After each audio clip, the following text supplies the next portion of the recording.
Bon, bah, je me suis dit que j'allais arrêter le basket de haut niveau et que j'allais me lancer dans autre chose. Voilà, alors, dans quoi, c'était la question. J'ai toujours aimé faire la cuisine, c'est lié à mon tempérament, certainement ma gourmandise, et puis au fait que mes oncles avaient un hôtel-restaurant sur Loche, dans lequel j'ai bossé quand j'étais jeune. Et ils m'ont donné goût en fin de compte à la cuisine, donc après à la maison ça a toujours été moi qui faisais à manger. Quand il s'est posé cette question de savoir ce que j'allais faire après au niveau de ma reconversion, ma femme m'a dit bah, écoute tu fais à manger, pourquoi est-ce que tu crées pas un food truck quoi, et puis voir après ce qu'on met dedans, ce que tu mettrais dedans quoi. Donc je me suis lancé dans l'aventure et puis j'ai fait tous les stages qu'il fallait faire et puis depuis janvier donc j'ai ouvert mon entreprise. Je pense qu'il faut surtout faire preuve de bon sens quoi. Si jamais j'ai un groupe électrogène derrière, si je vais remettre de l'essence dedans, ça me semble logique d'aller me laver les mains avant de faire des frites.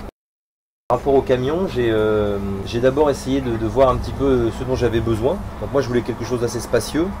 Après il y avait plusieurs solutions. La première c'était d'acheter neuf, mais là c'était hors de prix. Et la deuxième c'était d'acheter d'occasion à quelqu'un qui avait arrêté son activité par exemple. Mais là le problème c'est la garantie. La troisième solution, celle que j'ai prise, c'est-à-dire de voir avec un garagiste qui lui aménage et confectionne les camions dans ce style. Donc en fin de compte je suis tombé sur un garagiste qui lui importe les camions de l'étranger et donc il le repeint et après il met à vendre vide. Et après en fonction de ce qu'on veut, lui bah, il fournit le matériel, il a la menuiserie à côté de chez lui et il aménage. Donc moi tout mon matériel intérieur est neuf, garanti. C'est qu'au départ on voulait ouvrir un restaurant, mais ouvrir un restaurant aujourd'hui c'est quelque chose de très contraignant. Il faut déjà un diplôme de cuisinier, donc sinon bon, on peut ouvrir un restaurant et embaucher un cuistot qui lui a les diplômes. Mais moi ce que je voulais c'est pouvoir moi faire à manger. Voilà. Donc déjà il y a cette réglementation qui est beaucoup plus lourde pour la restauration, c'est beaucoup plus cher. Donc j'ai préféré commencer plus petit avec un investissement qui est moins important. Et puis après l'objectif un jour ou l'autre, ça sera, si vraiment ça tourne bien, ça sera de pouvoir éventuellement ouvrir un restaurant. Je voulais faire quelque chose de rapide, plutôt du snack, quoi, de la restauration rapide.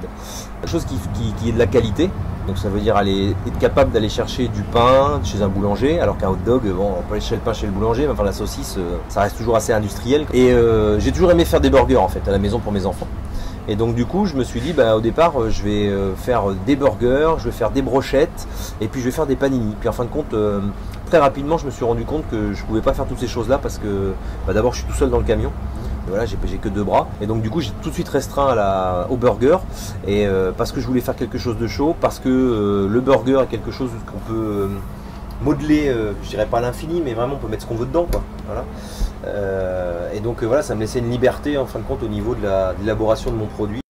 J'essaie déjà d'apporter de la variété dans les choix, notamment par rapport au fromage et puis dans les sauces que je fais moi-même en fait. Donc ça veut dire que chez moi j'essaie je fais des tests comme un cuisinier pour voir si les sauces conviennent avec les différents produits, les différents fromages surtout que je peux proposer.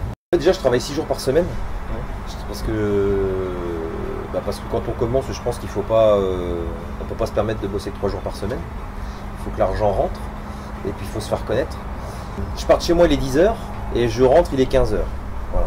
Ça c'est le temps du trajet, le temps d'installer, de faire le service, de ranger, de nettoyer, de rentrer chez moi. Je fais pas le soir pour l'instant. Parce qu'à côté de ça, je continue encore un peu à entraîner des jeunes à Tours. Donc j'ai encore quelques entraînements le soir et dimanche j'ai les matchs. Après il y a la préparation. Donc il y a faire les courses déjà. Une fois par semaine, je vais m'approvisionner, donc ça prend toute une matinée quoi. Puis après, il y a la préparation quoi. Donc tout ce qui est couper les oignons, couper les pommes de terre, couper le fromage.